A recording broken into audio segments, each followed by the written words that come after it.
Hey, how's it going everyone? Welcome back to Keeping Fish Simple. So in today's video, we're going to be doing the 7 tips for properly feeding aquarium fish. Now, the reason I say properly is because I see a bunch of people asking me questions in videos because I always talk about it. I always recommend people to feed a varied diet to their fish because it just makes the most sense. Like, you wouldn't want to just eat cereal for your whole life and the fish are the exact same. Basically, I've never really given an in-depth answer to how to actually do this. So in today's video, I'm going to talk to you guys about all the things that I recommend to properly feed aquarium fish, because sometimes people don't really know what they're doing and they don't really know what kinds of foods to feed and the sizes and the way fish eat and all that kind of stuff. So in this video, I'm going to try and give you guys 7 things that just completely changed the way I feed aquarium fish and in turn created a lot fatter and healthier fish for me. So make sure you stay around to the end of the video to get all of the information, and without any further ado, let's get started. So tip number 1 is going to be to feed them something new every time they eat. So I don't mean like something new as in like buy a new food and feed them that. What I mean is to feed them something different every time they eat. So don't let them have like 2 of the same things in a row. So if the last time you fed them flakes, feed them either a different style of flake, so something like a spirulina flake, or feed them like a micro pellet or something like that, or even like a live food or some frozen foods or something like that. Those are the main categories of foods that we like to feed. Now, if you guys want to see videos on live foods that I recommend, like the pros and cons, there'll be like a video up here. But basically, this piece of advice is designed for you guys who already understand that there's different styles of food besides flakes.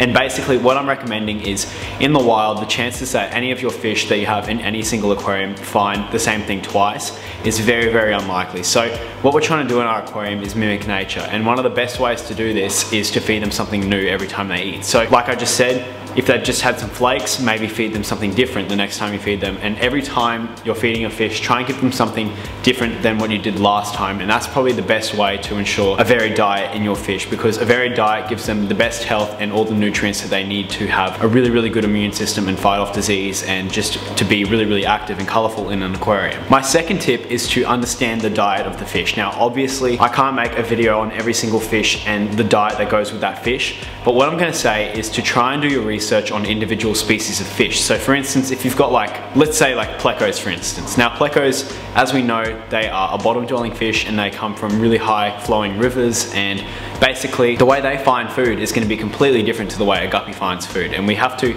understand what kind of foods they would find in the wild, so they'd be rasping on a lot of rocks and wood. And we also have to understand the amounts of protein and stuff like that that the fish is eating. So the best way to do this is just to do a really good amount of research. Just spend like an afternoon and read as many little things and watch as many little videos and see what people are feeding their fish, and try and, instead of seeing what other people are doing and like all the products that they're using and stuff like that, try and be the fish and understand exactly what that fish would be like eating in the wild. So my second tip is to understand the diet of where the fish comes from and basically all the surrounding factors with that. And then tip number 3 is going to be to make sure the size of the food that you're feeding is right. The reason I say this is people kind of overlook this a little bit when they're feeding fish, and most of the time when you buy flakes, the flakes are quite big, and a lot of the time we're not feeding fish that can actually fit that in their mouth. And what we'll see is fish taking in like a flake or something like that, chewing it up and spitting it back out. And what the fish is trying to do is make the flake or the piece of food smaller. So what I'm saying is you've got to make sure that any food you're feeding your fish can actually fit in their mouth, and they're not doing this. So I mean, some of the best ways to do this is just to crush the flake up as you feed it, and that'll guarantee that little guppies and tetras and stuff like that can actually fit this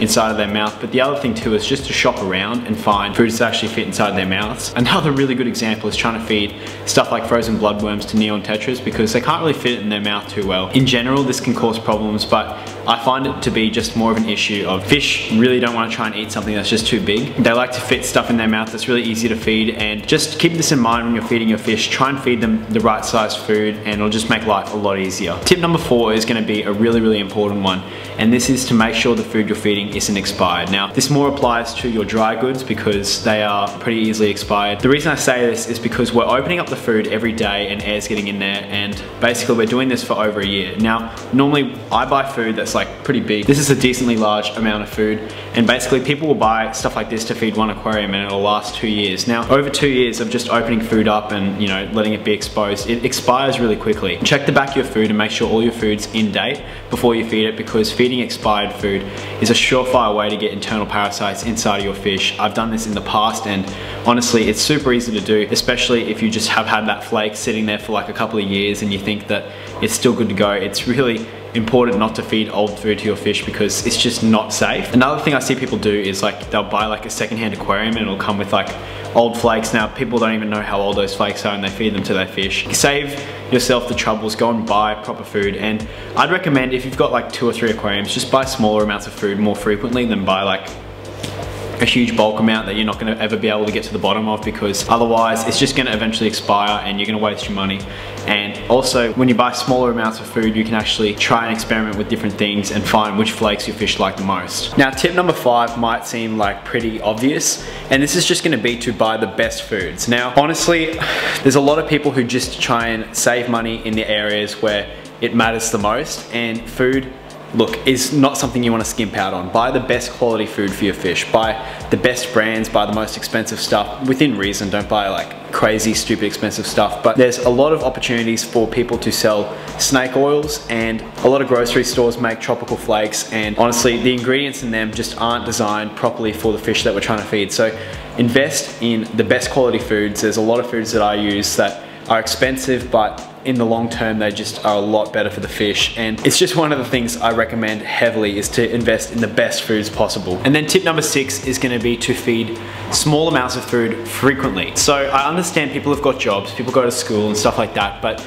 the best way to feed fish is not to feed once a day and feed a huge amount, but rather feed smaller amounts, but like 5 times during a day. Now yes, 5 times seems pretty extreme. The best I recommend for people who are working and have actual lives instead of people like me is 3 to 4 times a day, and that seems to be a really happy medium. I recommend feeding small amounts and making sure all the fish are eating within like 30 seconds of the food being delivered. Do that 3 to 4 times a day. It's the way they would eat in the wild, because fish don't normally just find a bunch of food and fill up their guts and bloat up themselves. Basically the way they feed in the wild is they just graze. They'll find like a bug here and there. Their bodies aren't designed just to go and get really big real quick.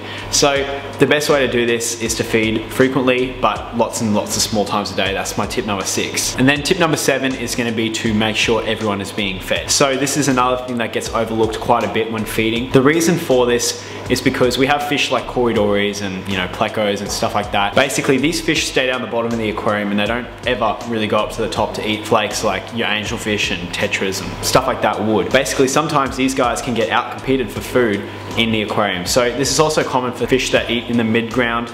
Normally the fish that go up the top and that are really aggressive eaters will eat all the food and can cause problems long term. This isn't really a short-term problem, but it can become a problem over the long term if fish aren't eating. They become skinny and they get health problems and stuff like that. So one thing I recommend is just to frequently watch your tank when you feed and make sure everyone's getting a bite. One of the best ways to do this is to feed regularly. Basically, if you have like some danios up the top of your aquarium or in a really aggressive eater and some cories down the bottom that aren't eating, try and introduce the food down to the bottom first so they can get the feed first, or separate the fish, you know, do whatever you need to do to make sure that fish are eating. So basically those were the 7 tips. I hope you guys learned something from this video. I hope I cleared up a bunch of misconceptions, and thank you so much for watching this video guys. I really do appreciate it, and I'll see you guys in the next one.